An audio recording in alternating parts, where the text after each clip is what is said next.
Assalamualaikum warahmatullahi wabarakatuh. Selamat pagi teman-teman semua. Di sini kita akan membahas terkait dengan dua permasalahan non-traditional security. Yang pertama ada krisis pangan dan juga ada permasalahan tentang cyber. Nah, di sini kita akan membahas yang pertama terkait dengan krisis pangan, tapi sebelumnya perkenalkan, saya Nindya Safira dan bersama teman saya Maura Balkis, Zuhrufina, Zara ASEAN, dan juga Widya Febi yang hari ini akan menjelaskan terkait dengan krisis pangan dan juga permasalahan cyber. Oke, selanjutnya kita akan membahas tentang krisis pangan yang akan dijelaskan oleh teman-teman.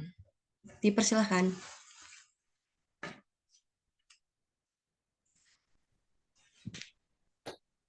Um, jadi kali ini untuk presentasi kali ini kami akan membahas isu tentang krisis pangan di Sudan. Memang sebelumnya Sudan merupakan negara konflik. Di dalam sejarahnya, Sudan sudah beberapa kali melakukan perang saudara. Perang saudara pertama Sudan di tahun 1955 sampai 1972 dilanjutkan dengan Perang Saudara Kedua tahun 1983 sampai 2005 dan ada krisis Darfur mulai tahun 2003 hingga sekarang.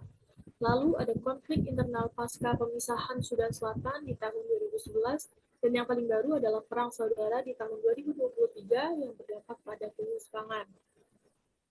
Krisis pangan di Sudan disebabkan oleh adanya perang saudara yang terjadi antara pemimpin Road Support Forces Muhammad Hamdan Hemeti Dagalo dan Panglima Militer Sudan Abdul Fattah al-Burhan yang telah mempersengketakan kontrol atas situs pemerintahan sehingga lebih dari 11 juta orang warga Sudan telah melarikan diri ke negara lain karena konflik yang tak kunjung selesai.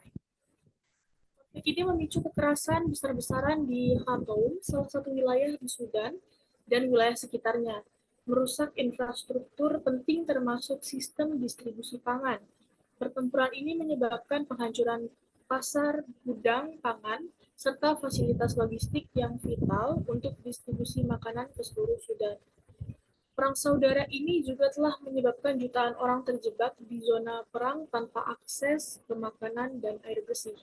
Pertempuran mengganggu musim tanam dan panen, sementara distribusi bantuan kemanusiaan sangat terbatas karena wilayah konflik tidak dapat dijangkau.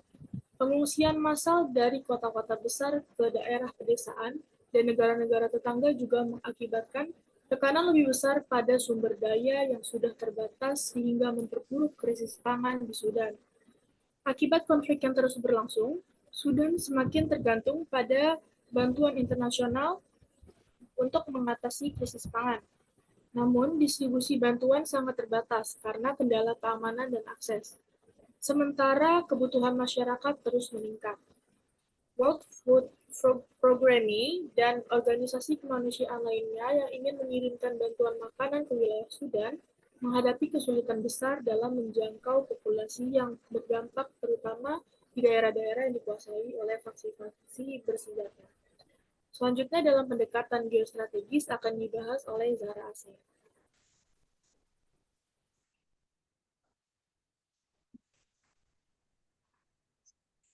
Memiliki pemberdayaan yang seperti tanah subur dan akses ke Sungai Nil yang membuatnya menjadi wilayah strategis untuk produksi pangan. Namun, adanya gangguan konflik bersenjata internal dan ketidakstabilan politik ini telah mengganggu produksi dan distribusi pangan. Yang ketiga, ada intervensi dari kekuatan regional seperti dari Mesir dan Ethiopia yang juga terlibat dalam persaingan geopolitik terkait akses air Sungai Nil yang menambah kompleksitas situasi. Sehingga selanjutnya akan ada pengaruh global, yaitu dalam menjaga akses dan stabilitas di kawasan. Selanjutnya, pendekatan human security akan dijelaskan oleh rekan saya. Krisis pangan melalui pendekatan human security. Krisis pangan ini telah menyebabkan kelaparan yang meluas, kekurangan gizi, dan meningkatnya angka kematian di kalangan anak-anak dan kelompok yang rentan. Dalam perspektif human security, solusi yang diperlukan seperti memperkuat ketahanan pangan, meningkatkan akses ke bantuan kemanusiaan, dan mengatasi ketidaksetaraan ekonomi.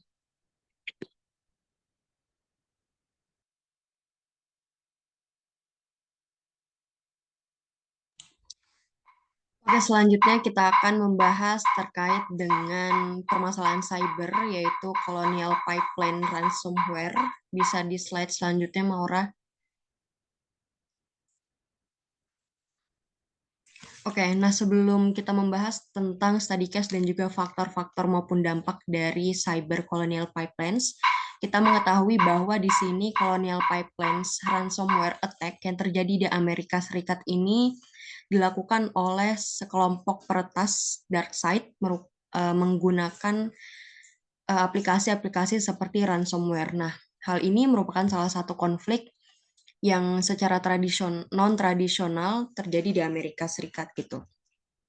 Jadi, Colonial Pipeline sendiri di sini merupakan salah satu pemasok bahan bakar militer terbesar di Amerika Serikat yang menjadi salah satu ancaman keamanan militer dan juga menggunakan pertarungan fisik maupun senjata secara tidak langsung, namun memberikan dampak yang besar bagi stabilitas dan juga keamanan negara.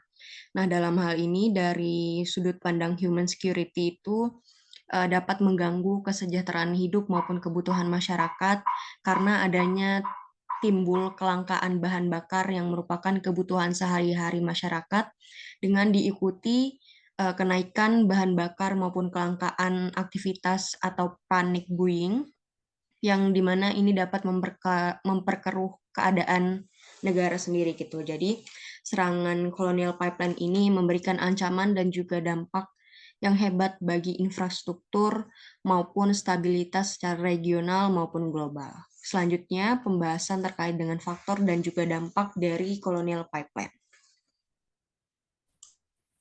Oke, selanjutnya kita akan membahas mengenai apa sih faktor dan dampak dari Colonial Pipeline Ransomware Attack ini.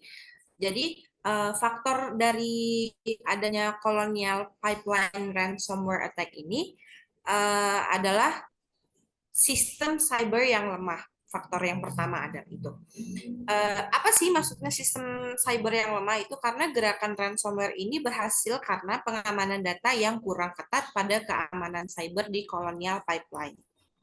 Yang kedua adalah penggunaan ransomware gitu, yang merupakan program yang merugikan dengan cara itu memblokir akses di sistem yang penting.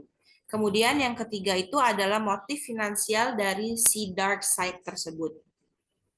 Karena si dark side ini membagikan data-data yang sudah diretas kepada cybercrime lain untuk mendapatkan imbalan dari ancaman untuk si korban. Kemudian kita akan membahas tentang dampak. Jadi dampak yang terjadi dari adanya Colonial Pipeline ini adalah di sektor energi dan bahan bakar, karena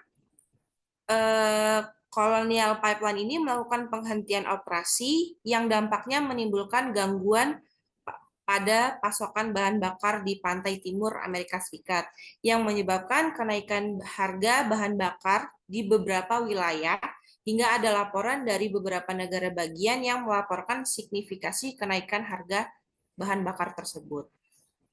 Yang kedua adalah di transportasi, karena terjadi kekurangan bahan bakar tersebut di POM, akhirnya menghentikan proses mobilisasi penggunaan transportasi dan pengiriman barang atau ekspedisi.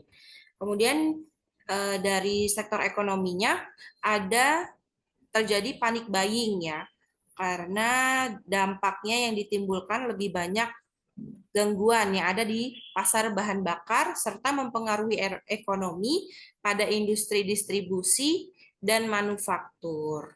Kemudian selanjutnya ada study case yang akan dibahas oleh rekan saya.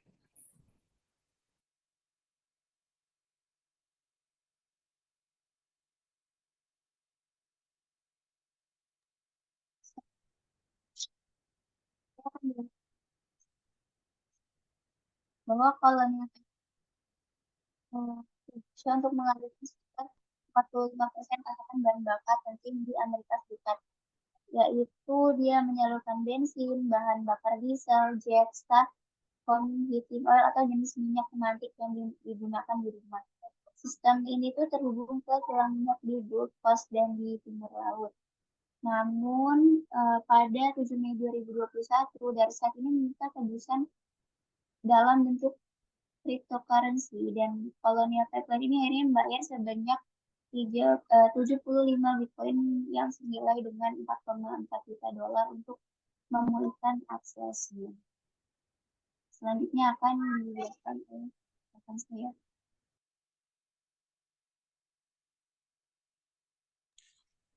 Oke, yang terakhir mungkin secara geostrategis, serangan Colonial Pipeline ini juga menunjukkan bahwa pentingnya bentuk kerjasama internasional antar negara dalam menghadapi ancaman cyber itu melalui diplomasi, penguatan kebijakan, dan juga pemahaman bagaimana aktor non-negara maupun negara itu memahami permasalahan cyber yang ada di negara-negara tertentu gitu. Oke, jadi dapat kita ketahui bahwa dua permasalahan non-traditional security, krisis pangan maupun colonial pipeline ini dapat dilihat melalui sudut pandang non-traditional security secara geostrategis, human security maupun health security. Sekian presentasi dari kami, kurang lebihnya kami mohon maaf. Wassalamualaikum warahmatullahi wabarakatuh.